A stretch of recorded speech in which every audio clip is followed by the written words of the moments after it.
मुनिवर के श्री चरण वंदन करते आशीर्वाद प्राप्त करेंगे और निवेदन करेंगे। शंका समाधान के कार्यक्रम के लिए दोनों हाथ जोड़ लेंगे, बोलेंगे हे मुनिवर नमोस्तु नमोस्तु नमोस्तु। चलते हैं हम और आप अपनी शंकाओं का समाधान प्राप्त करने के लिए निवेदन करेंगे। परम पूज मुनिवर प्रमाण सागर जी और मुनिवर संदान सागर जी महाराज से दोनों हाथ उठा के जयकारा लगाएंगे। बोले परम पूज मुनि श्री 160 प्रमाण सागर जी महाराज के, बोले परम पूज मुनि श्री 160 संधान सागर जी महाराज के।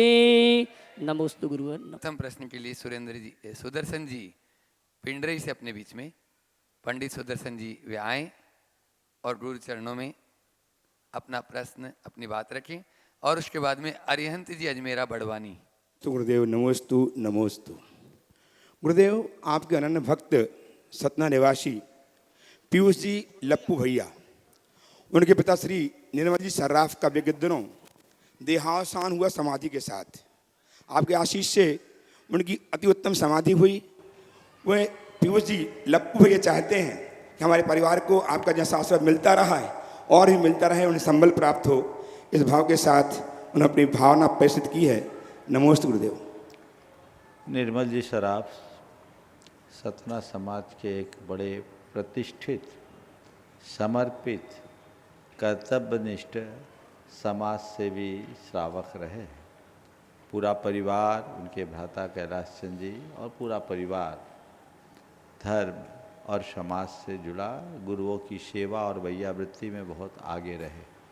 लप्पू भाई तो खुद व्यक्तिशः बहुत ही अंतरंग से जुड़ा है, पूरा परिवार जुड़ा। मुझे बेहद प्रसन्नता है कि निर्मल जी ने अपने जीवन का उपसंहार समाधि मरण पूर्वक किया। ये बहुत दुर्लभ होता है। आज से कुछ दिन पूर्व उन्होंने 2 प्रतिमा के व्रत ग्रहण किए। मैंने अपना आशीर्वाद संदेश भी भिजवाया और बहुत जागरूकता के साथ, बहुत भाव विशुद्धि के साथ उन्होंने संलेखनापूर्वक अपना देह परिवर्तन किया। निश्चित जीवन में मरता तो हर कोई है, लेकिन संलेखनापूर्वक मरण करने का, समाधि मरण धारण करने का सौभाग्य किसी बिरले पुण्यात्मा को ही मिलता है। मुझे प्रसन्नता है कि निर्मल जी उस पुण्यात्मा की श्रेणी में अपना स्थान बना लिए। ऐसी घड़ी में मैं पूरे परिवार को आशीर्वाद देता हूँ और सभी से यही कहता हूँ कि इन घड़ियों को देखकर, इन क्षणों के साक्षी बनकर अपने धर्म के अनुराग को बढ़ाओ, अपने हृदय में संवेग भाव जगाओ। ये समझो कि जो सार है केवल इसमें ही है, बाकी सब बेकार। अपनी धर्म की श्रद्धा, साधना के प्रति अनुराग अगर बढ़ता है तो ये इसकी सार्थकता है। मैं पूरे परिवार को आशीर्वाद देता हूँ, खासकर लप्पू और उसकी बहनों को, कि एक प्रेरणा ले। जिस तरीके से अभी तक धर्म ध्यान करते आए हैं, आगे भी ऐसे ही करते रहे। बहुत बहुत आशीर्वाद। नमोस्तु महाराज जी, नमोस्तु नमोस्तु। अरिहंत जी अजमेरा बड़वानी। नमोस्तु महाराज जी, नमोस्तु महाराज जी, नमोस्तु महाराज जी। महाराज जी, आज सुबह का प्रवचन सुन के मेरे मन में ख्याल आया कि मेरा देव शास्त्र और आपके प्रति जो समर्पण है और मेरा अपने परिवार के प्रति जो समर्पण है, इन दोनों के फल में क्या अंतर है? देखो, देव शास्त्र और गुरु के प्रति भक्ति है और परिवार के प्रति राग है। तो भक्ति और राग में जितना अंतर होता है, उतना ही अंतर इन दोनों के समर्पण में है। देव शास्त्र और गुरु के प्रति थोड़ा झुकाव है, पर परिवार के प्रति तो चिपके हुए हो। हिसाब लगा लो, है ना। अंतर ये है कि देव, धर्म और गुरु का लगाव संसार को मिटाता है, अब परिवार का लगाव संसार को बढ़ाता है। भक्ति से अंदर की संतुष्टि मिलती है और राग भीतर से आकुलित करता है।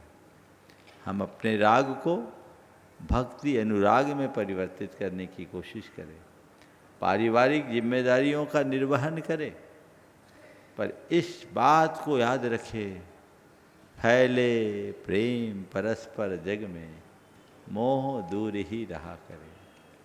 प्रेम रखो, मोह और राग का भाव मत रखो। समझ गए? सबसे हिल मिल करके रहो, लेकिन ये जान के रहो कि मैं कौन हूँ, मेरा क्या है। सब में रहते हुए भी मैं अकेला हूँ, ऐसा विश्वास जगा के। नमोस्तु महाराज। मंडल पुण्यार्थ करता सुनीता जी जैन, कुपी परिवार। द्वय मुनि राजों के चरणों में नमोस्तु और क्षुल्लक जी को इक्षामि। महाराज जी, मेरा प्रश्न यह है कि आजकल की युवा पीढ़ी जो है वो बहुत ज़्यादा भटकाव हो रहा है उनके अंदर, पर कहते हैं कि गुरु से जुड़ जाओ तो भटकने से बच सकते हैं, लेकिन जो युवा पीढ़ी है वो गुरुओं से जुड़ने में थोड़ी झिझकती है, और अगर जाती भी है उनके दर्शन करने तो दर्शन करके सिर्फ आ जाती है। तो गुरुओं से कैसे जुड़ा जाए? देखो, बात सही है कि युवा पीढ़ी की सोच आज के हिसाब से बिल्कुल अलग है, उसके आकर्षण भी अलग है, उसकी प्राथमिकताएं भी अलग है। गुरुओं के पास आने में उनका एक स्वाभाविक संकोच होता है, प्राय इसलिए भी कि लोगों की आम धारणा है कि गुरुओं के पास जाएंगे तो हमें वह सब चीज़ें छोड़ना पड़ेगा जिससे हमें मज़ा आता है। तो हमें सबसे पहले आज की नई पीढ़ी को ये समझाना है कि तुम्हें गुरु के पास जाने के बाद कुछ छोड़ने की बात नहीं है। गुरु तुमसे छोड़ने की बात ही नहीं करते हैं, गुरु तुम्हें तुमसे जुड़ने की बात करते हैं, खुद को खुद से जोड़ने की कला सिखाते हैं। जीवन का विज्ञान सीखना है तो गुरु चरणों में जाओ। जीवन के उतार चढ़ाव में ठहराव बनाए रखने की क्षमता विकसित करनी है तो गुरु शरण में जाओ। अपने इमोशंस पर कंट्रोल रखने की कला सीखनी है तो गुरुओं के चरणों में जाओ। अपनी एक्टिविटीज को व्यवस्थित रखने का मार्ग सीखना है तो गुरु चरणों में आओ। गुरु तुम्हें धर्म नहीं सिखाते, गुरु तुम्हें जीने का मर्म बताते हैं, जीने की कला सिखाते हैं। और उनसे बोलो कि देखो मैं जुड़ा हूँ या मैं जुड़ी हूँ, मुझे बड़ा मज़ा आता है। और जब तक हम नहीं जुड़े थे तब तक मेरी सोच अलग थी, जुड़ने के बाद अब लगता है कि जो मज़ा यहाँ है वो कहीं नहीं। अपना एक्सपीरियंस उनसे शेयर करो। बोले हम पार्टी शार्टी क्लब कल्चर में अल्पकाल की खुशी पाते हैं, पर गुरु चरणों में जाते हैं तो आंतरिक संतुष्टि की अनुभूति होती है। और जो तुम्हारा अनुभव ये है ना, तो इस अनुभव को शेयर करो, उन्हें बताओ, तो उनके अंदर थोड़ा थोड़ा कुतूहल जगेगा। और एक बात और बोलता हूँ, गुरुओं को लाने की बात, गुरुओं के पास आने की बात ही मत करो। तुम उनसे मत बोलो कि गुरु के पास तुम चलो, तुम केवल ये बोलो कि मैं गुरु के पास क्यों जाती हूँ, मुझे वहाँ क्या मिलता है। तुम अपनी बात बोलो और उससे मत बोलो कि तुम्हें चलना है। हाँ, उसका थोड़ा सा रुझान दिखे तो उसे बोलो कि तुम गुरु के वचन सुनो। वर्चुअली उनको प्रवचन सुनाने की कोशिश करो। थोड़े दिन अगर कोई गुरु के विचारों को सुन लेगा तो विचार उसे भीतर से आंदोलित करेंगे, और यही आंदोलन उसके रूपांतरण का आधार बनेगा, खिंचा चलाएगा। कई लोग हैं जो बहुत दूर दूर हैं। आज ही एक युवक अपनी माँ के साथ आया, शायद यहाँ सभा में होगा है, पटियाला पंजाब से सिद्धांत जैन है क्या यहाँ उपस्थित? हाँ, देखो ये युवा है, आया अपनी माँ के साथ आया। मैंने पूछा यहाँ कैसे आया? बोले आपके दर्शन के लिए आया। मेरे दर्शन से? मेरे पास पहले कभी आया? बोले कभी नहीं आया, पहली बार आया हूँ। कैसे आया? 3 साल से आपको सुन रहा हूँ, मन हुआ आपको खींच के लाना। ये साक्षात उदाहरण है ना। दिखा दो ढंग से भाई थोड़ा सा एक बार इस युवा इस पूरे परिवार का जोरदार सुन। कहाँ? पटियाला। और ये केवल आया है, मैं समझ रहा हूँ इसके जीवन में भी बदलाव आया होगा। थोड़ा उस तक माइक पहुँचाओ सिद्धांत के पास। मेरी उससे कोई चर्चा नहीं हुई, केवल 10 सेकेंड के लिए मैं उनके सामने उपलब्ध हुआ तो उसने अपना परिचय दिया। सिद्धांत, तुम यहाँ तक कैसे आए, संक्षेप में बोलो, और प्रवचन के बाद तुम में क्या परिवर्तन आया वो बताओ। नमोस्तु भगवान, नमोस्तु। मुझे पहले काफ़ी गुस्सा आता था, आपके भावना योग से बहुत प्रेरणा मिली, उससे प्रभावित भी हुआ और असर भी हुआ। बहुत सुंदर। कितने दिन से सुन रहे हो तुम प्रवचन? 3 साल से ज़्यादा हो गए। अब एकदम धर्म के प्रति, गुरु के प्रति आकर्षण आ गया है ना?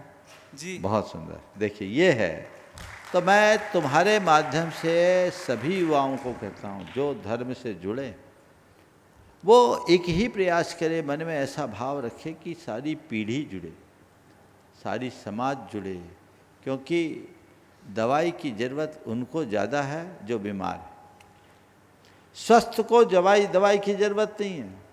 जहाँ भटकाव है बदलाव वहीं चाहिए, बस उसके लिए सही दिशा दर्शन और प्रेरणा की आवश्यकता है। बहुत अच्छा, चलो। नमोस्तु नमोस्तु। मंडल पुण्यार्थ करता श्रीमती संध्या चटकेश नीलम राजेंद्र साधना विलासा पावड़िया कलावे अपना प्रश्न गुरु चरणों में। मेरे पूरे परिवार की ओर से मुनि द्वय के चरणों में कोटिशा नमोस्तु नमोस्तु नमोस्तु। शुल्लक जी के चरणों में इक्षामी इक्षामी। महाराज श्री कहते हैं भक्ति एक ऐसी नौका है जिससे हम भवसागर से पार उतर सकते हैं, लेकिन हम पूजन भक्ति करते समय, भगवान की पूजन भक्ति करते समय किन भावों से भरकर भगवान की भक्ति करें कि हमारे जीवन में अहम भाव का तिरोभाव हो और अहो भाव हमारे जीवन में आ जाए। नमोस्तु भगवान। आपने पूछा हम भगवान की भक्ति किस प्रकार करें कि अहम भाव का तिरोभाव हो और अहो भाव जाग जाए। मैं तो ये कहता हूँ जिस समय भक्ति करो ना उस समय कुछ मत करो। वेदी में विराजमान भगवान को देखना शुरू कर दो। जिस पल तुम्हें भगवान नजर आने लगेंगे तुम्हारे हृदय भक्ति की धारा से अपने आप भर उठेगा। हृदय में भक्ति की धार अपने आप प्रकट होगी। तो पहला है कि हम भगवान की उपस्थिति का एहसास करें। दूसरा, भगवान के गुणों के प्रति अपना अनुराग जगाएं। गुणों के प्रति जितना प्रगाढ़ अनुराग जगता है हमारा मार्ग उतना प्रशस्त होता है। बार बार बार बार भगवान के गुणानुवाद से हमारा स्वाभाविक झुकाव बढ़ता है और इसी झुकाव से जीवन में ठहराव। अगला प्रश्न करें गरिमा जी प्रतिनिधि लाल जाटी पूरे परिवार के साथ में। और गुरुदेव के चरणों में त्रय बार नमोस्तु नमोस्तु नमोस्तु। गुरुदेव मेरा प्रश्न ये है कि आजकल जो फिल्मी धुनों पे जो भजन बन रहे हैं ये कहाँ तक सही है? कल मैंने इस पर चर्चा कर ली और कोई से पूछ करो। महाराज जी कल हम अवेलेबल नहीं थे, प्लीज आज। हाँ आप सुन लेना। चलो अगले। हाँ चलिए ठीक है। अगला प्रश्न कर रहे हैं मनीषा लोकेश जी जैन, वे अपना प्रश्न करें। महाराज जी के चरणों में नमोस्तु नमोस्तु नमोस्तु। शुल्लक जी के चरणों में इच्छामी इच्छामी इच्छा। महाराज जी मेरा प्रश्न है, मन के हारे हार है और मन के जीते जीत। अपने मन को कैसे संभाले, चाहे वो शिक्षा के क्षेत्र में हो या व्यापार या धर्म के क्षेत्र में? मन को कैसे संभाले। तो देखो मन को संभालने के लिए कुछ नहीं करना है। दो काम करो। पहली बात, मन को सही दिशा दर्शन देने की कला सीखो। मन को एडवाइस दो, मन को कोडिंग दो। अगर कोई बात हम बार बार मन में फीड कर देते तो मन वैसा ही काम करता है। उदाहरण के लिए अभी सिद्ध चक्र विधान चल रहा है। सुबह से 6 बजे यहाँ आना होता है। 6 बजे यहाँ आने के लिए 4 बजे सवेरे से उठना पड़ता है। तब आप 2 घंटे में अपनी पूरी तैयारी करके यहाँ आ पाते हो, है ना? रूटीन में आपको 6-7 बजे के पहले उठने का मन नहीं करता। कुछ लोग ऐसे भी जो 10 बजे उठते हैं, जिनका सूरज 10 बजे उगता, वे लोग भी 6 बजे आ रहे हैं।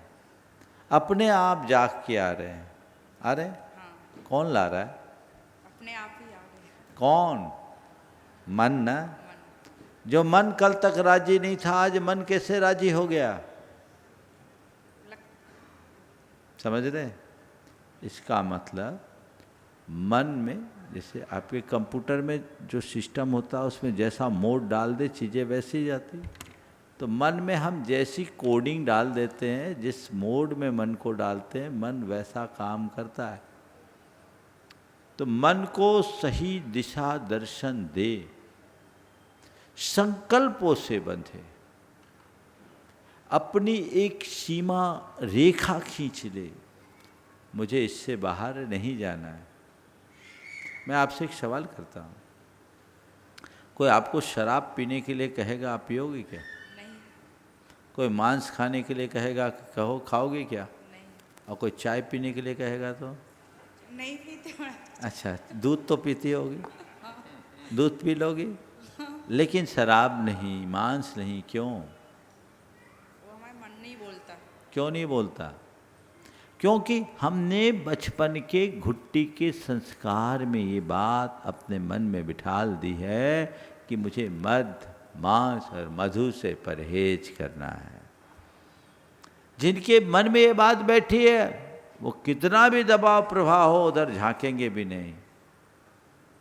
और जिनके मन में ये बात नहीं है, वो उसी में बह रहे हैं, है ना? तो इसी तरह जिन संकल्पों से हम बंध जाते हैं, हमारा मन वैसी मर्यादा धर लेता है। समझ गए? दूसरी बात, जब मन बहुत उद्विग्न हो जाए, बेचैन होने लगे, उस समय मन का प्रवाह परिवर्तन कर दो, अर्थात मन की दिशा मोड़ दो। मन बड़ा उद्विग्न है, उचाट से भरा है, बेचैन है, व्यग्र है, परेशान है, बहुत गुस्सा आ रहा है, कुछ अच्छा पढ़ने लगो, कुछ अच्छा सुनने लगो, कुछ अच्छी अच्छी बातें करने लगो, कोई आलम्बन बदल दो। ये दो ऐसे माध्यम हैं जो हमारे मन पर काफ़ी अंशों में नियंत्रण ला सकते हैं। इनके बल पर हम जीवन में बदलाव ला सकते हैं। नमोस्तु महाराज जी, नमोस्तु। अगला प्रश्न कर रहे हैं खुरई से अपने बीच में पत्रकार अशोक जी शाकाहार। मुनि श्री प्रमाण सागर जी महाराज, मुनि श्री संदान सागर जी महाराज, मंजसा सिंह, समस्त क्षुल्लकद्वय एवं को हमारा एवं हमारी समस्त खुरई नगर की ओर से कोटि कोटि नमन। महाराज जी, मैं विगत 50 साल से शाकाहार के प्रचार प्रसार में लगा हूँ। अभी कुछ दिन से मुझे ऐसा लगता है कि हमारे संघ के द्वारा शाकाहार का प्रचार थोड़ा कम हो रहा है। उसके लिए मैं निवेदन चाहता हूँ महाराज जी, हमारे आचार्य श्री विद्यासागर जी महाराज का आपका बस एक सेकंड जल्दी महाराज जी, एक सेकंड महाराज जी, आचार्य श्री विद्यासागर जी महाराज का जो जन्म दिवस है उसको शाकाहार दिवस के रूप में यदि मनाया जाए तो अति उत्तम होगा। कम से कम एक दिन तो हमारे मुख प्राणियों की रक्षा होगी। देखिए, शाकाहार अहिंसा हमारा प्राण है। ऐसी बात नहीं कि हम लोग उसके प्रचार प्रसार नहीं करते। हम लोग हर जगह कहीं ना कहीं शाकाहार की ही बात करते हैं। कोई ज़रूरी नहीं कि हम जब शाकाहार शब्द की बात करें तभी लोग शाकाहार से आकर्षित हो, पर हम इतना ज़रूर जानते हैं कि हम लोगों के विचारों से प्रेरित होकर हजारों लोग शाकाहार को स्वीकार किए हैं। उनकी अहिंसा, न केवल शाकाहार अपितु उनने अहिंसक जीवन शैली को आत्मसात किया। तो हम उस दिशा में सतत प्रयत्नशील रहें और जीवन में बदलाव लाएं। आपने गुरुदेव के जन्म दिवस के दिन को शाकाहार दिवस के रूप में मनाने का एक भाव प्रकट किया। निश्चित इसकी संभावनाओं को तलाशना चाहिए। और मैं चाहूँगा एक बार अशोक भाई का जोरदार अभिनंदन करें। चलिए, नमोस्तु महाराज जी। गला भी अजीत भाई अपना प्रश्न कर रहे हैं और उसके बाद में तैयार रहेंगी आशा जी गोदा। नमोस्तु महाराज जी, इच्छा में महाराज जी। महाराज जी, एक प्रवचन में एक बार आपने एक पंक्ति बोली थी कि अपने घर को मंदिर बनाया जाए। तो उसी दिशा में आपने एक प्रवचन में एक पंक्ति बोली थी कि अपने घर को मंदिर बनाया जाए। तो उसी दिशा में मैंने कुछ रचना लिखी और उसमें मैंने चिंतन में लिखा था कि घर मंदिर तब बनेगा जब घर में विश्वास की दीवारें होंगी, संस्कार की डोरी होगी, प्रेम का पलना होगा और खूंटी स्वाध्याय की होगी। खूंटी पे कपड़े टिकते हैं तो स्वाध्याय से हमारी बुद्धि भी टिक जाए और निज दोष दिखे वैसा घर में दर्पण हो। इसी चिंतन को दौड़ते हुए मेरा ध्यान गया था खिड़की पे और दरवाजा पे। तो मैंने सोचा था कि गुरुजी के पास जाके ही पूछूंगा कि घर में खिड़की कैसी और दरवाजा कैसा हो। बहुत सुंदर। आपने थोड़ा सा प्रश्न एक बार फिर से रिपीट कर दो, मेरा ध्यान महाराज जी आपके प्रवचन में मैंने सुना था कि अपने विश्वास घर की को है। मंदिर बनाए, तो उसी पंक्ति को मैं चिंतन में दौड़ाते हुए मैंने उसमें लिखा था कि विश्वास की दीवारें हो, छत धर्म की हो, संस्कार का पलना हो, प्रेम की डोरी हो और खूंटी स्वाध्याय की हो कि सद्बुद्धि टिक जाए और निज दोष दिखे ऐसा दर्पण हो। हाँ। लेकिन खिड़की और दरवाजे पे मैं अटक गया, तो मैंने कहा गुरुजी से पूछूंगा कि खिड़की और दरवाजा कैसा हो घर में। देखो बहुत अच्छी बात है। मैं कहूँगा परस्पर में प्रेरणा की खिड़की हो और आत्मीयता का द्वार हो बहुत जीवन सुंदर का। महाराज। समझ गए? बहुत बढ़िया। नमस्ते गुरुदेव। अब मैं चाहूँगा इस पर पूरा एक गीत लिख लो, सबको आनंद आएगा। हाँ, चलो चलो। और जिनको अभी मैं बुला रहा था, नवनीत जी, आशा जी गोदा, पूर्व जिला न्यायाधीश, सुनील जी, निधि जी गोदा, चिन्मय, तन्मय व तनिष्क गोदा, पूरा परिवार एक बार जोरदार ताली बजा दीजिए, जिन्होंने आजीवन एक निश्चित 51,000 की राशि प्रति वर्ष गुरु श्री विद्या प्रमाण गुरुकुलम को देने के लिए संकल्पित हुए हैं। एक बार जोरदार ताली बजा दीजिए। और मैं चाहूँगा सुरेंद्र लाल जी और प्रेमी भैया वहीं चले जाएं और पूरे परिवार का स्वागत कर दें। चंद्रकला जी पाटनी महिलाओं की तरफ से। अच्छा, प्रतीक चिन्ह स्मृति चिन्ह देना है, इसलिए आप सुरेंद्र लाल जी और प्रेमी जी चले जाएं। आप अपना प्रश्न करें, नवनीत जी, आशा जी अपना प्रश्न गुरु चरणों में करें और तैयार रहेंगे। उसके बाद में सुलेखा जी जैन और उनकी मातेश्वरी सागर से घड़ी साबुन। प्रातः स्मरणीय गुरुदेव एवं मंचासीन महामुनिराज के चरणों में मेरे और समस्त गोधा परिवार की ओर से कोटिसा नमोस्तु छुल्लक गण जी को इच्छामि। गुरुदेव, घोर तपश्चरण के प्रभाव से महामुनिराजों को 64 रिद्धियाँ प्रकट हो जाती हैं, तो इन रिद्धियों की क्या महत्ता है और इनका प्रयोग वो किस प्रकार से करते हैं? गुरुदेव, ये भी देखा गया है कि जैसे कल्याण मंदिर स्त्रोत है, भक्तामर जी है और गणधर बलय है, परमर्थी स्वस्ति मंगल पाठ है, इन सभी में रिद्धियों का वर्णन है, तो इन सब में क्या अंतर है? देखिए, सबसे पहले रिद्धि शब्द को समझो। रिद्धि यानी प्राप्ति। तपस्या से जो प्राप्त हो उसको बोलते रिद्धि, और जिसे एक उद्देश्य विशेष से साधा जाए उसका नाम है सिद्धि। रिद्धि और सिद्धि में मौलिक अंतर है। रिद्धियाँ प्राप्त होती है, सिद्धियाँ की जाती।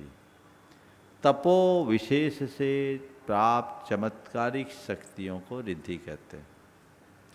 हमारे आगम में मूल रिद्धियाँ 7 या कहीं क्रिया और विक्रिया रिद्धि को अलग अलग कर दे तो 8, और इनके सारे उपभेदों को मिला ले तो 64 रिद्धियाँ होती। इन रिद्धिधारी मुनिराजों के जीवन में अचिंत्य शक्तियाँ होती है, लेकिन सबसे बड़ी विशेषता यह है कि इनमें इनका प्रयोग प्रायः नहीं होता। 4 रिद्धि आदि आकाशगामित्व आदि रिद्धियों का प्रयोग वो करते हैं और कुछ अन्य रिद्धियों का, पर ये सब आत्मा में अनुरक्त साधकों की परिणति। इन रिद्धिधारी रिद्धियों से संपन्न मुनिराज आज भी धरती पे है, भले भरत क्षेत्र में नहीं लेकिन विदेह आदि में है, तो हम उनकी वंदना करते हैं।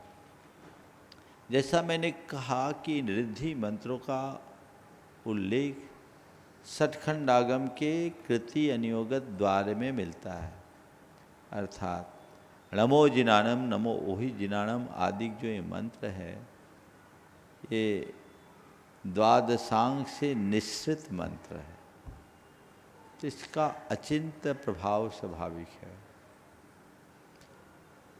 इनका बहुत लाभ है और हमने इनका अनुभव भी किया है, प्रयोग भी किया है। लंबे समय तक हमने इनकी साधना भी की।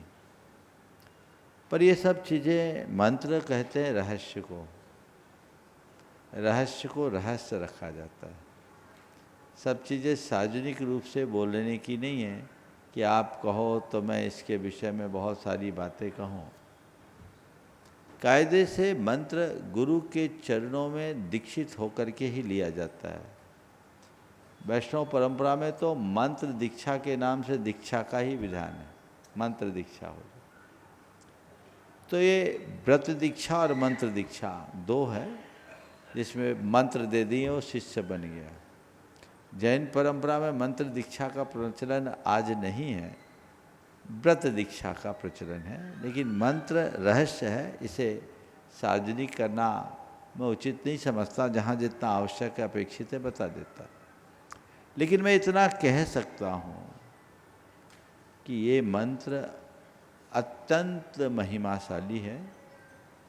और आप कुछ मत करो, नमो जिनानम से लेकर अंतिम मंत्र ओम नमो भगवतो बद्धमानस ऋषस्य, ओम नमो बहदी महावीर बद्धमान बुद्धिशीनम, यहाँ तक नियमित अगर 9 बार भी पाठ करो तो क्या बात है, हमारी आराधना है ना। और एक प्रयोग करो, थोड़े दिन में याद हो जाएगा। 6 महीने तक नमो जिनानम से लेकर नमो जिनानम, नमो ही जिनानम, नमो परमो ही जिनानम, नमो सब्बो ही जिनानम, ओम ह्रीम वगैरह नहीं लगाना। नमो अनंतो ही जिनानम, नमो कोट बुद्धिनम, नमो बीज बुद्धिनम, नमो पदानुसारिनम, 9 बार शुरू से अंत तक पढ़ो।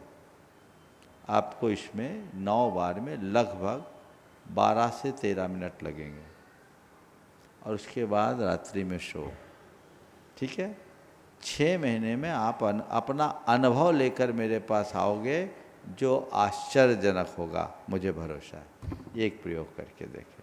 ये मैं आपको भी अपनी ओर से सम्मति देता हूँ, इसको आप अपने अभ्यास में ले सकते हैं। गुरुदेव 64 रिद्धि के अभी व्रत किए मैंने, बहुत सुंदर, इतनी विशुद्धि बड़ी के व्यक्त नहीं कर सकते। बहुत सुंदर, बहुत लाभ पाया है, बहुत बढ़िया। नमस्ते गुरुदेव। और अगला प्रश्न कर रही हैं सुलेखा जी अपने मातेश्वरी के साथ में भी बने हैं। नमोस्तु महाराज जी।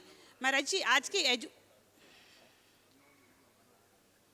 नमोस्तु महाराज जी। महाराज जी, आज की एजुकेशन पॉलिसी मैकाले के समय की है और समय एआई का है, जो कि मैकाले के समय में मतलब नौकरी बेस्ड है और गुरुकुलम की सीटें लिमिटेड हैं। ऐसे में एक माँ को अपने बच्चों को किस तरह से एजुकेशन कराना चाहिए?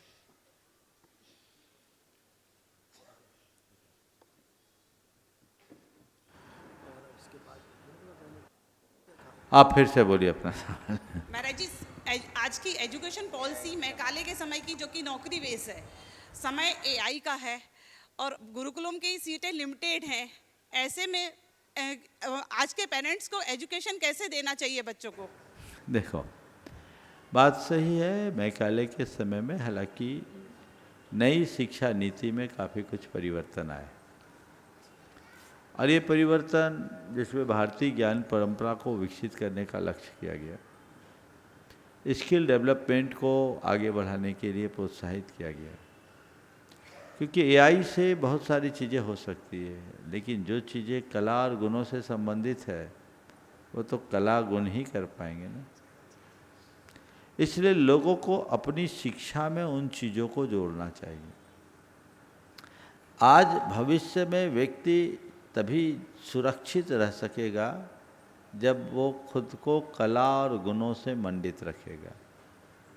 सब चीज़ें टेक्नोलॉजी बना सकती है, एआई के द्वारा बन सकता है, लेकिन ये मेज, ये डेस्क बनाने के लिए तो आपको कोई ना कोई प्रयास करना होगा। एआई इसकी डिज़ाइन बना सकता है, लेकिन जो काम मैकेनिकल है और जो काम हाथों से ही संपन्न हो सकता है, वो तो हमको करना पड़ेगा। तो व्यक्ति को सरकार जिसे कौशल विकास, स्किल डेवलपमेंट के नाम से प्रोत्साहित कर रही, हमें उस पर ध्यान देना चाहिए। गुरुकुलम में भी भले आज है, पर गुरुकुलम में भी जो वर्तमान शिक्षा पद्धति है अभी उसी की शिक्षा है। भविष्य के लिए उसके लिए योजना बन रही है, विचार चल रहा है कि हम उसे किस तरीके से चलाएं। समाज के बच्चों लेकिन अब गुरुकुलम में सीमा तो सीमित ही है। ऐसी भावना भाइये कि अभी एक गुरुकुलम खुला है, गांव गांव गुरुकुल बन जाए तो ये समस्या कुछ हल होगी। हाँ, अगला प्रश्न कर रहे हैं सुरेंद्र प्रीति जी गुवाहाटी अनन्य गुरु भट्ट श्रावण श्रेष्ठी और आज के महाआरती पुण्यारती करता भी वे अपना प्रश्न करें। और दिल्ली से अपने बीच में मनोज जी मुखर्जी जैन दिल्ली, वे अपना प्रश्न इसके बाद करेंगे। नमोस्तु गुरुवर। दोनों गुरुवर के चरणों में मेरा और मेरे पूरे परिवार का नमोस्तु नमोस्तु नमोस्तु। सभी क्षुल्लक महाराज जी को इच्छामि इच्छामि इच्छामि। गुरुवर, अगर कोई 30 दिन आपके प्रवचन सुन ले तो शायद उसको किसी भी मोटिवेशनल स्पीकर की कोई भी बात पूछने की या सुनने की ज़रूरत नहीं होगी। अगर कोई 30 दिन हमारा आपका भावना योग कर ले तो शायद उसको किसी भी मेडिटेशन सेंटर की ज़रूरत नहीं होगी। आपके प्रवचन और भावना योग को सुन के जो लोग इस तरह की चीज़ों के लिए लाखों रुपए के प्रोग्राम्स को अटेंड करते हैं, भावना योग हमारा जैसा होता है, अब वही सेम भावना योग का फॉर्मेट बदल के कोई नदी किनारे कोई पहाड़ की जगह पे वो अपना मेडिटेशन का कैंप लगाते हैं तो उसकी लाखों रुपए फीस होती है। मोटिवेशनल स्पीकर की भी इसी तरह से लाखों रुपए की फ़ीस होती है, 2 दिन के कैंप की, 3 दिन के। तो ऐसा ये क्या कमी एक रह जाती है या हमें क्या करना चाहिए? क्योंकि क्या कहीं ऐसा तो नहीं कि ये फ्री में मिल रहा है तो इसकी इम्पोर्टेंस कम है? गुरुजी, मैंने एक छोटी सी बात के साथ कंप्लीट करता हूँ कि मैं भी जब तक पूरे धर्म से नहीं जुड़ा तो मैं शनि मंदिर और मंगलवार ये और लक्ष्मी और दिवाली पे ये सब रखते थे। तो क्योंकि इस तरह से जन जो हमारे सामने साथ में जो रहते हैं वो इनसे बहुत प्रेरित रहते थे, तो हमको भी पता नहीं था, भीड़ में हम भी लग गए। और अब आपका सानिध्य मिला तो ये सानिध्य से जो लोग वंचित रह रहे हैं उनको इस तरफ कैसे आकर्षित करें और भावना योग और प्रवचन से उनको कैसे जोड़ें? देखिए, मैंने गुरुजी मोटिवेशनल स्पीकर्स और सारे रिसर्च करके ये देखा कि 30 दिन से ज़्यादा आपका प्रवचन सुनने की ज़रूरत नहीं है अगर किसी को मोटिवेशन की कोई भी ज़िंदगी में कमी हो तो इसको कैसे पूरा करें? आपने जो बात कही वो बहुत महत्वपूर्ण और ध्यान देने योग्य है। आजकल एक शब्द आता है ब्रांडिंग, है ना? ये जो चीज़ें हैं ना, इन लोगों ने अपनी ऐसी ब्रांडिंग कर रखी है, उनने ब्रांड इमेज बना रखा है, तो उस तरफ लोगों का आकर्षण स्वाभाविक होता है। ये कंज्यूमरिज्म का दौर है। अरे हम लोग तो सीधे साधे साधु हैं, यहाँ कोई ब्रांड का तो काम ही नहीं। अब हमारी तुम ऐसी ब्रांडिंग कर दोगे तो हमारे पास भी वैसे ही लोग आएंगे, लेकिन मैं नहीं चाहता कि मेरी वैसी ब्रांडिंग हो। क्यों नहीं चाहता ये बता दे रहा हूँ। जिस दिन तुम लोग ऐसी ब्रांडिंग कर दोगे तो मेरे पास केवल करोड़पतियों का ही प्रवेश रह जाएगा, बाकी सब बच जाएंगे। ऐसा मैं कभी नहीं चाहूँगा। मैं चाहूँगा मैं जन से जुड़ूँ। साधु साधुता से जुड़ता है। आज के समय में जो चीज़ें सहज प्राप्त हो जाती, लोग उसकी तरफ कम ध्यान देते हैं। और अभी भी हमारी जो आस्था है वो एक पुरानी धारणा से ही बंधी हुई है। हम किसी मोटिवेशनल स्पीकर के पास जाते हैं तो हम उसे आर्ट ऑफ लाइफ मान करके समझते हैं, आर्ट ऑफ लिविंग मान के समझते हैं। पर साधुओं के पास जाते हैं तो हम उन्हें केवल एक धर्म गुरु के रूप में देखते हैं। वो हमें धर्म की बातें करेंगे, उनसे हमको पुण्य मिलेगा, हमें सद्गति मिलेगी, उनका आशीर्वाद मिलेगा। ये जो धारणा है, हमें इस धारणा को बदलना है। हमें ये लोगों के हृदय में बिठाना चाहिए कि तुम साधु के पास जाओगे, गुरु के पास जाओगे, तुम्हारा जीवन बदलेगा। और वो जो बोल रहे हैं वे केवल बोलते हैं, और गुरु जो बोलते हैं वे उसको जीते हैं। तुम चल कर देखो और उन्हें इस बात को समझाओ कि किसी व्यक्ति के मुख से निकलने वाला शब्द, भले वो कितना भी बड़ा विद्वान हो, किसी व्यक्ति के मुख से निकलने वाला शब्द कोरा शब्द होता है, पर संत के मुख से निकलने पर वही शब्द मंत्र बन जाता है, क्योंकि उनका एक एक शब्द उनकी साधना से सिक्त होता है। तुम निकट आओ, उनकी शरण में आओगे तो न केवल उनके विचारों से प्रेरित होगे, अपितु उनके आभा मंडल से अभिभूत होने का भी सौभाग्य पाओगे। एक बार जगाना चाहिए। और मैं तो कहूँगा अपना उदाहरण देना शुरू करो। और अब ब्रांडिंग, मार्केटिंग, ये जो शब्द है ना, मुझे अच्छे नहीं लगते। हमारे यहाँ हमारे तीर्थंकर परमात्मा ने हम सबको एक आदेश दिया है। वो आदेश हमें भगवान ने दिया। मैं आप सबको कहता हूं, हमें उस आदेश का अक्षर से पालन करना चाहिए। क्या आदेश दिया? प्रभावना। क्या दिया? भावना। क्या दिया? प्रभावना। प्रभावना। सम्यक दर्शन का अंग है प्रभावना। तुम प्रभावना करो, सारी ब्रांडिंग मार्केटिंग पीछे रह जाएगी। पर प्रभावना कहां कर रहे हो? मार्ग प्रभावना तो तीर्थंकर प्रकृति के बंध का कारण है। प्रत्येक धर्मात्मा के हृदय में ये भाव होता और होना चाहिए। जैसे अभी तुमने पूछा कि ये मार्ग सबको कैसे मिले, तो मार्ग सब तक कैसे फैले, ये भाव जगाओ। मार्ग प्रभावना के लिए प्रेरित करो। आप लोग बड़े कंजूस हो, हमने सुन लिया, अपनी पास चीज को छिपा के रखते हो। इसे फैलाओ ना। जो मेरा एक्सपीरियंस है, कहीं मौका बेमौका आप उसे फैलाओ।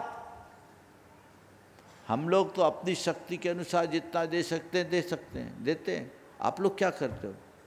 2-3 छोटे छोटे उपाय बता रहा हूं आपको। आप लोग ट्रैवल करते हो? जब भी ट्रैवल करो, 2 में 1 काम करो। ट्रैवल करते समय अपने साथ कुछ पुस्तकें ले जाओ, भावना योग की या जनरल। 2-3 बैग में रखो एक्स्ट्रा, अपने झोले में, हैंड बैग में, ऐसे खोल के पढ़ो। पढ़ने की कोशिश करो। और कोई पूछे क्या पढ़ रहे हो, पहले से मत बोलो क्या पढ़ रहे हो। आप पढ़ के देखिए, 2-4 पेज पढ़ेगा, उसको अच्छा लगेगा, वो आपसे पूछे साहब आपको मेरी तरफ से गिफ्ट, उसका जीवन बदलेगा। ठीक है महाराज, इसमें बहुत खर्चे लगेंगे। अरे कोई खर्चा नहीं है, धर्म की प्रभावना में एक खर्चा लगेगा, तेरा जीवन बढ़ जाएगा। लेकिन ये नहीं है तो चलो हम तुम्हारे खर्चे को भी बचा देते हैं। आप चलो, आपके पास मोबाइल है, एक कोई प्रवचन लगा दो, वो प्रवचन जिससे आप ज़्यादा उत्प्रेरित और प्रभावित हो। आप अपने सुन के उसकी आवाज़ को बिल्कुल कम कर दो। इस भाव से बिल्कुल मत चलाओ कि वो हम उसको सुनाना चाहते हैं। आप खुद के सुनने के लिए उसे चलाओ। स्वाभाविक है, उसको सुनने से हैंड फ्री करके आप सुन रहे, उसके अंदर जिज्ञासा जगेगी। वो सुनने के लिए कहे तो धीरे से चर्चा छेड़ दो, फिर उसको थोड़ा सा सुना दो, एक आध लिंक शेयर कर दो, उसका बेड़ा पार हो जाएगा, लग जाएगा। 1-2 बार करो ना। आप लोग करते क्या हो? दुनियादारी की बातें करते हो। लेकिन ये करना शुरू करो। अभी कुछ दिनों पहले एक अधिकारी मेरे पास आए, बोले महाराज जी रास्ते में जिस फ्लाइट से मैं आया उसी फ्लाइट से माननीय शिवराज सिंह जी चौहान थे। बोले महाराज मैं तो जैसे भोपाल की बात की, जैन की बात की, महाराज मैं अचंभित रह गया, वो पूरे रास्ते आपकी बात करते रहे।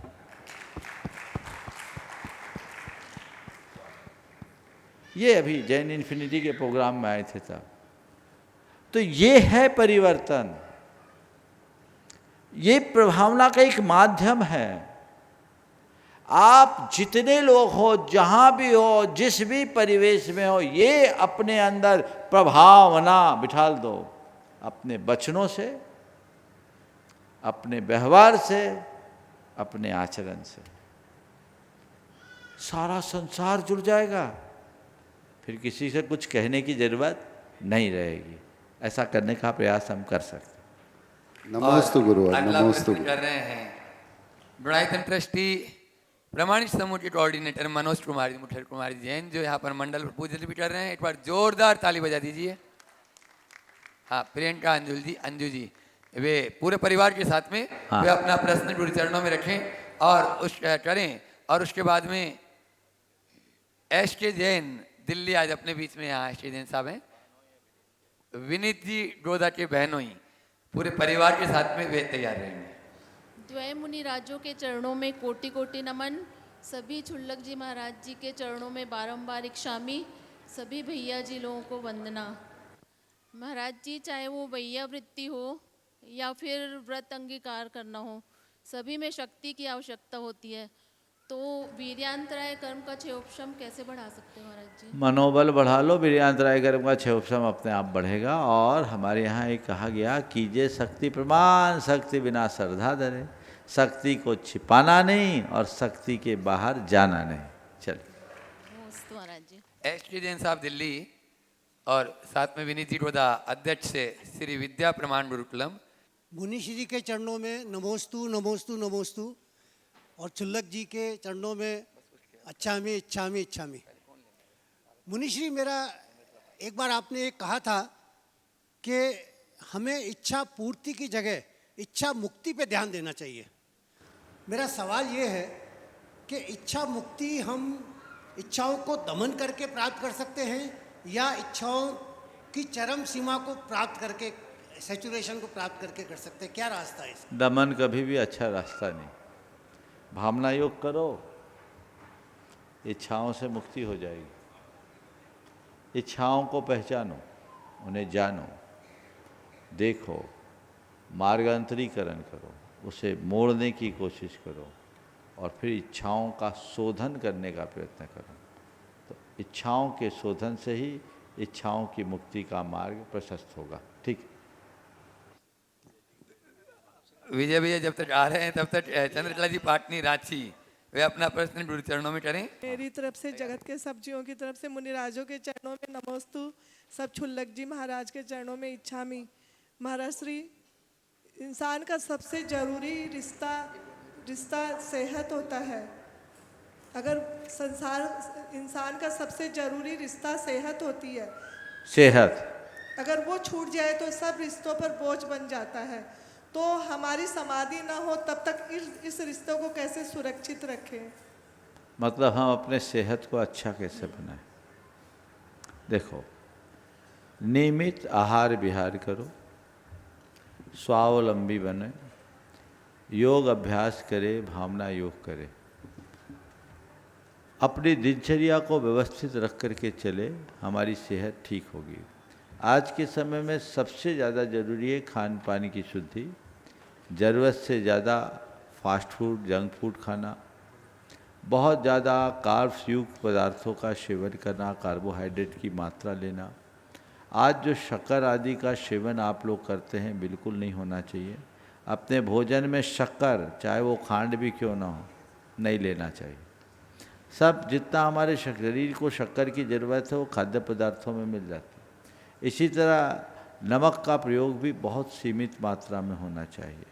अन्य भी पदार्थों का सेवन करते समय जो हमारी सलाह है शास्त्रों की, उसके अनुरूप यदि लोग भोजन करें तो बहुत अच्छा होगा, सेहत भी अच्छी होगी, मन भी अच्छा होगा। हाँ, पारस जी भाषा ब्रह्मचारी सुनीता दीदी अपना प्रश्न रखेंगे। गुरुवर के चरणों में नमोस्तु, मुनिराज के चरणों में नमोस्तु, सभी छुल्लक जी के चरणों में इच्छा में। महाराज जी, निर्माल का मतलब समझ में नहीं आता।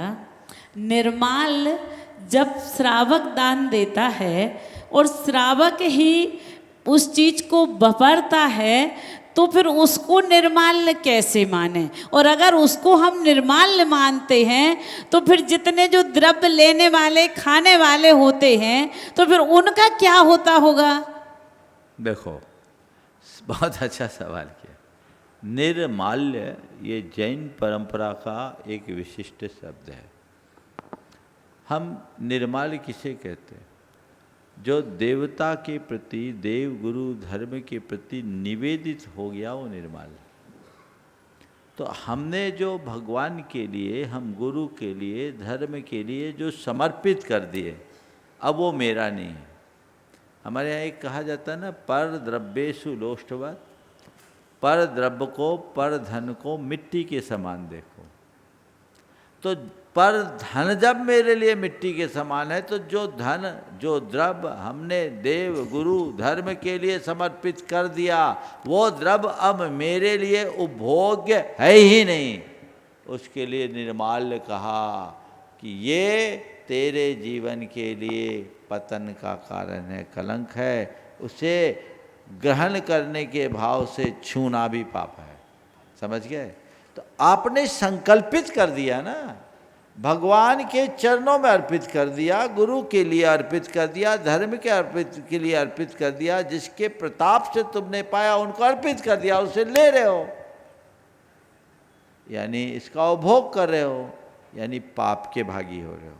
अगर द्रव्य सामग्री हमने पूजन पाठ अनुष्ठान में दी किसी ने भी, तो वो जो पूजन सामग्री दी तो हम सारे लोग बपरते हैं, तो उसमें भी निर्माल्य का दोष लगेगा। उसने पूजा के लिए दी तो निर्माल नहीं है, लेकिन पूजा छोड़कर और कार्य के लिए दोगे और करोगे तो निर्माल का दोष लगेगा। जी विजय जी अपना प्रश्न। विजय जी पाठो जी वे अपना प्रश्न और गुरुदेव, दान और भेंट में क्या अंतर है? और शास्त्र दान होता है कि भेंट होता है? दान और भेंट में क्या अंतर? स्वपर के अनुग्रह के लिए जो अर्पित किया जाता है वो दान, और भेंट किसी के सत्कार के लिए जो दिया जाता है उसको बोलते हैं भेंट। कायदे से शास्त्र एक प्रकार का दान ही है। आपने बहुत ही अच्छे शब्द पर ध्यान आकर्षित किया है। आजकल चलन हो गया शास्त्र भेंट करे। हमें दान करने का ये प्रयोग करना चाहिए कि शास्त्र प्रदान करने का या शास्त्र दान का सौभाग्य अर्जित करे, पुण्य अर्जन करे, ऐसा बोलना चाहिए। नमोस्तु। पवन जी संगीता जैन दिल्ली। नमोस्तु गुरुदेव, नमोस्तु गुरुदेव, नमोस्तु गुरुदेव।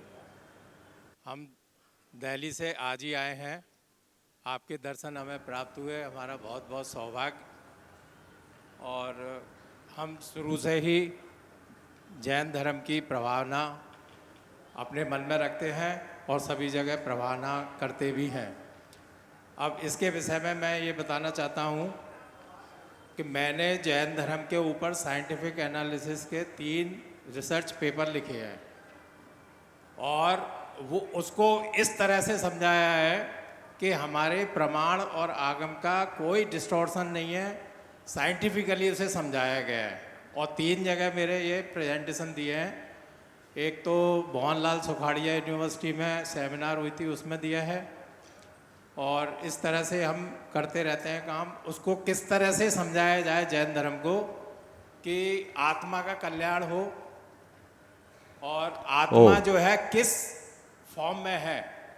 जैसे हमारे साइंस में कहा गया है कि पार्टिकल और वेव ये 2 एग्जिस्टिंग हैं, वो दोनों चीज़ एक साथ रह सकती हैं। तो वेव फॉर्म में है या पार्टिकल फॉर्म में है, इस पर काफ़ी विस्तार से बात की है मैंने। और एक चीज़ और बताते हैं कि मेरे सभी श्रोताओं से और सभी महानुभाव यहाँ पे बैठे हुए हैं कि धर्म हमें क्यों करना चाहिए। तो धर्म जो है हमें इसलिए करना चाहिए, जैसे मेरी समझ में जो आता है कि एक बार अगर गुरुजी की परमिशन हो तो मैं 1 मिनट लूँगा सिर्फ संक्षेप में 30 सेकंड। संक्षेप में। तो एक बार कबीर दास जी और उनका बेटा कमाल एक शहर भ्रमण के लिए निकले थे। तो उन्होंने गांव में देखा कि सभी महिलाएं चक्की चल रही हैं, चक्की से आटा पीस रही है। तो उन्होंने वो गाया, चलती चाकी देख के दिया कबीरा रोए, 2 पाटन के थोड़ा बीच आप में। संक्षेप में कर लीजिए, है ना। तो उनका बेटा हंस दिया, तो उनको बड़े समता भाव से उसे समझाया कि बेटा ऐसा क्यों किया। उन्होंने कहा कि मैं कुछ और देख रहा हूँ। तो उन्होंने बोला चलती चाकी देख के दिया कमाल ठिठोय, बाल न वाका कर सके जो संकीली होए। तो हमें धर्म के शरण में अगर रहेंगे तो हमारा कोई काम। बहुत सुंदर। तो इस चलिए तरह एक से- बार इनका जोरदार अभिनंदन कर दे, एक अच्छे कार्य में लगे हैं।